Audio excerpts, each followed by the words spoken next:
Makanya di Quran itu ilmu tertinggi diantaranya menurut orang tasawuf qulillah tsumadharhum fi khawdihim. Saya itu gak pernah loh takut mati meskipun saya masih muda. Karena saya bayangkan mati itu ya baik-baik saja.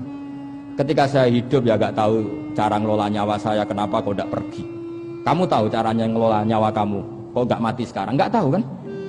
Tahu-tahu masih hidup kan? Tahu-tahu diutang semacam-macam lah. Sebetulnya kita zaman hidup pun gak tahu cara ngelola nyawa kita. Cara kerja jantung kita, cara kerja paru-paru kita. Nanti setelah kita mati pun tidak tahu caranya hidup ketika dia. Tapi anehnya kita, mosok manusia sudah dilemah iso hidup lagi. Memangnya kita sekarang bisa hidup karena kita. Tahu-tahu ya hidup. Ditekdir anak yang melarat, pesek, elek. Orang lain ditekdir anak kiai, Gus, mulyo. Kita kan tidak pernah bisa milih bapak itu ora iso. Ngerti-ngerti anak Karmen, anak Karlan itu sudah gak tahu. Artinya gini ya, sudah ya Allah, ketika saya hidup ya tidak tahu kenapa saya hidup, pasti engkau yang menghidupkan.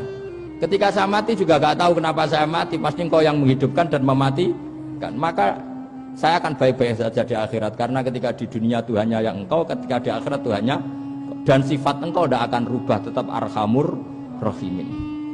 Makanya dulu wali-wali itu kalau mau mati ya santai aja. Saya Umar bin Abdul Aziz itu ulama-ulama dulu, kalau mau meninggal itu kalau keluarganya nangis marah besar.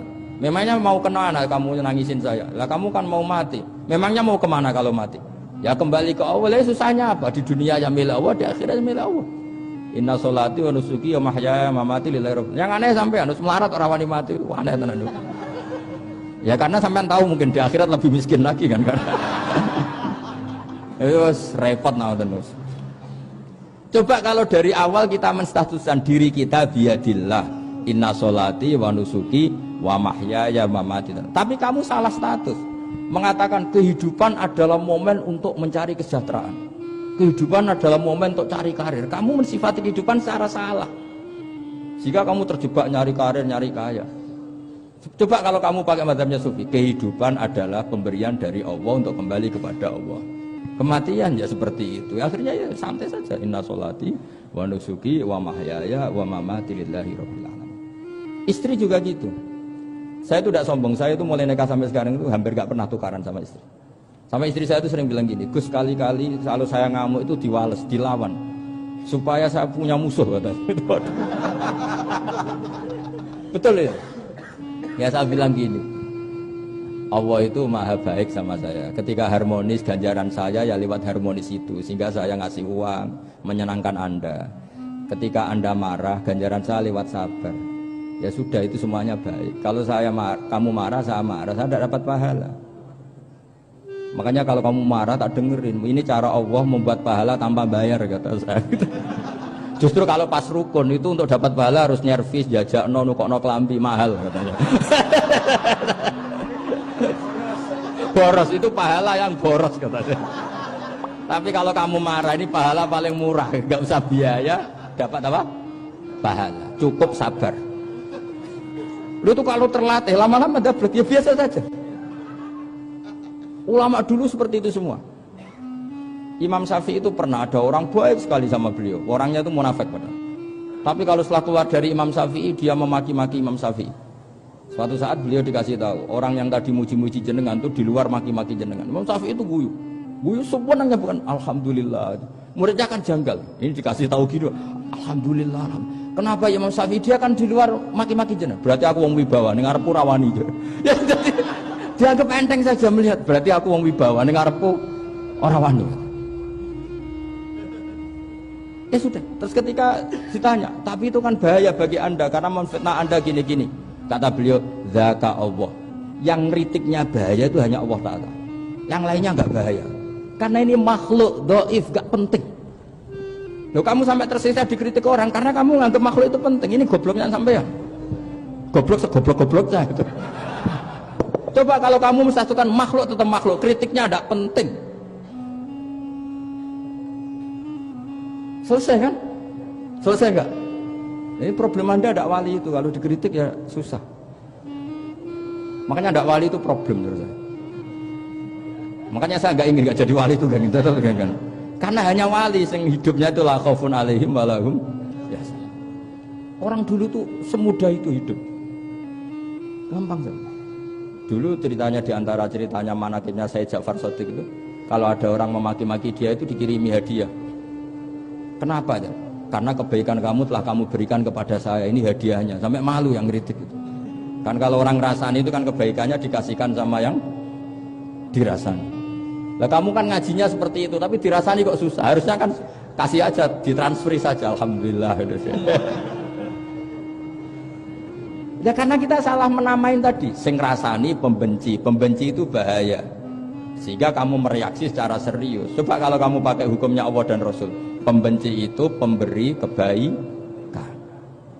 Istri marah adalah pemberi kebaikan. Ada yang berani mulai meraktekan? Latih begitu terus. Insya Allah nanti hidup kamu barokah. Itu disebut wa'allama adamal asma. Dan itu yang diajarkan Rasulullah. Rasulullah itu kalau ngajarkan hidup itu gampang sekali. Allahumma ja'alil hayata ziyadatan li fi kulli khairin wal mauta rohatan li min kulli syarrin. Jadi kalau kita hidup, anggap saja peluang untuk nambah kebaikan. Kalau kita mati, anggap saja akhir dari semua potensi kejahatan kita. Anda sekarang mungkin tidak zina, tapi potensi zina. Anda sekarang tidak korupsi, potensi korupsi. Anda sekarang tidak selingkuh, tetap potensi selingkuh. Lah, Anda saja kalau mati, berarti akhir dari segala potensi itu. Alhamdulillah. Makanya saya tuh nggak pernah takut mati.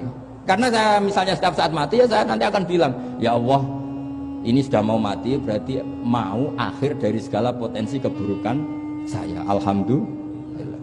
Makanya itu ulama-ulama dulu kalau ada preman mati, saya guys, tonggone ra gelem muni saya. Wah, preman kurang ajar. Saya guys, tonggone tetap ra gelem muni saya. Padahal kiai ini mending saya nggih pun mati pun mboten sakit macam-macam niki pasti. Karena dia dengan mati berarti rohatan mengguli syarrin, keburukannya tidak terulang lah. Lah keburukan nggak terulang lagi itu saya apa buruk?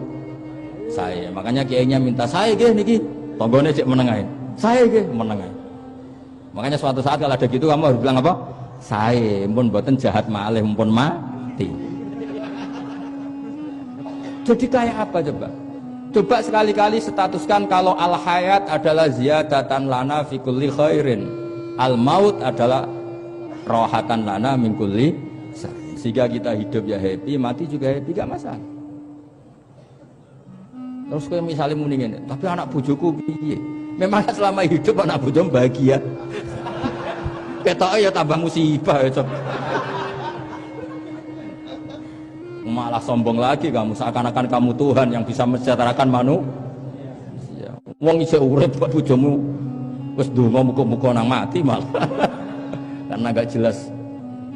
Ya ini penting, ini saya utarakan. Jadi ini saya cicil juz 1 wa 'allama adamal asma. Makanya kata Rasulullah, ala ta'jabuna kaifa yusrifu wa annisat ma quraisin wa dhamma. Ini penting, nama itu penting.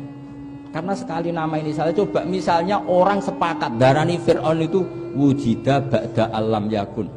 Fir'aun itu ada yang dulu-dulunya tidak ada.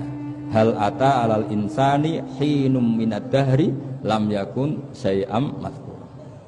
Coba kalau kamu melihat sekarang kamu hidup itu apa? Untuk sujud itu murah, gampang. Untuk mengenal Allah, Allah itu gampang kita kenal karena Allah itu ad-daru minad dhahir. Ad-daru dhahir itu Allah, zat yang begitu jelas. Lah mati itu mau apa? Ya menuju Allah. Hidup menyaksikan Allah, mati menyaksikan Allah, itu nyaman. Yang menjadi tidak nyaman karena kamu salah bikin status. Hidup untuk menggapai cita-cita, untuk sukses. Wong komo yo muni ngono, lonte yo muni ngono, copet yo muni ngono.